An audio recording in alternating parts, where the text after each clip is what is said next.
Paul Revere's Ride by Henry Wadsworth Longfellow. Listen, my children, and you shall hear of the midnight ride of Paul Revere. On the 18th of April in 75, hardly a man is now alive who remembers that famous day and year. He said to his friend, "If the British march by land or sea from the town tonight, hang a lantern aloft in the belfry arch of the north church tower as a signal light. One if by land and two if by sea, and I on the opposite shore will be, ready to ride and spread the alarm through every Middlesex village and farm, for the country folk to be up and to arm." Then he said good night, and with muffled oar silently rowed to the Charleston shore. Just as the moon rose over the bay, where swinging wide at her moorings lay the Somerset, British man of war, a phantom ship with each mast and spar across the moon like a prison bar, and a huge black hulk that was magnified by its own reflection in the tide.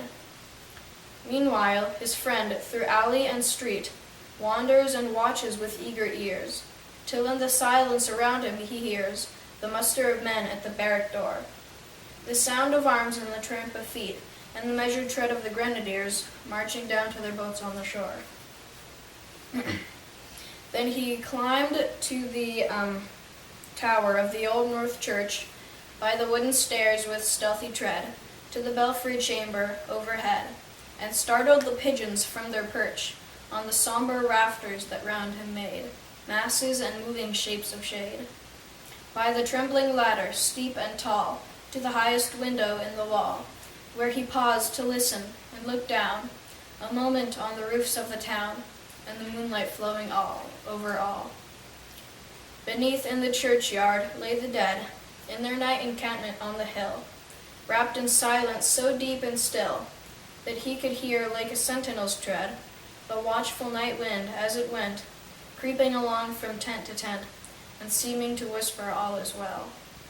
A moment only he feels the spell of the place and the hour and the secret dread of the lonely belfry and the dead.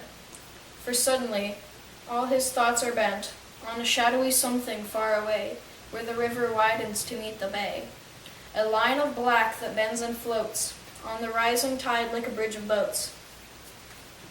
Meanwhile, impatient to mount and ride, booted and spurred with a heavy stride, on the opposite shore walked Paul Revere. Now he patted his horse's side, now gazed at the landscape far and near, then, impetuous, stamped the earth, and turned and tightened his saddle girth. But mostly he watched with eager search the belfry tower of the old North Church, as it rose above the graves on the hill, lonely and spectral and somber and still. And lo, as he looks on the graves at the belfry's height, a glimmer and then a gleam of light. He springs to the saddle, the bridle he turns, but lingers and gazes till full on his sight a second lamp in the belfry burns. And a hurry of hoofs in a village street, a shape in the moonlight, a bulk in the dark, and beneath, from the pebbles, in passing a spark, struck out by a steed flying fearless and fleet. That was all, and yet, through the gloom and the light, the fate of a nation was riding that night.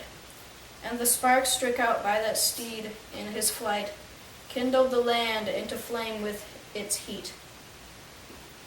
He has left the village and mounted the steep, and beneath him, tranquil and broad and deep, is the mystic, meeting the ocean tides, and under the alders that skirt its edge, now soft on the sand, now loud on the ledge, is heard the tramp of his steed as he rides. It was 12 by the village clock when he crossed the bridge to Medford town. He heard the crowing of the cock and the barking of the farmer's dog, and felt the damp of the river fog that rises after the sun goes down. It was 1 by the village clock when he galloped into Lexington.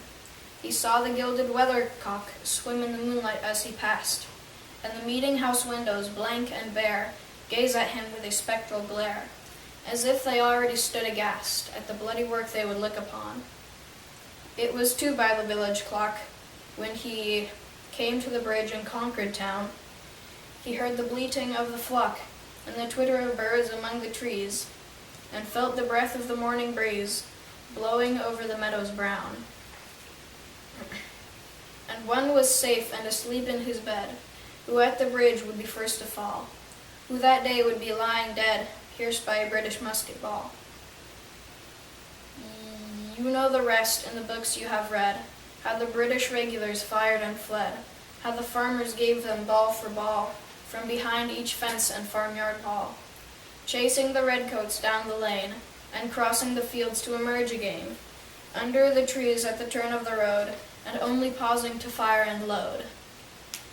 So through the night rode Paul Revere, and so through the night went his cry of alarm to every Middlesex village and farm, a cry of defiance and not of fear, a shape in the moonlight, a voice in the darkness, a knock at the door, and a word that shall echo forevermore. For born on the night wind of the past, through all our history to the last, in the hour of darkness and peril and need, the people will awaken and listen to hear the hurrying hoofbeats of that steed and the midnight message of Paul Revere.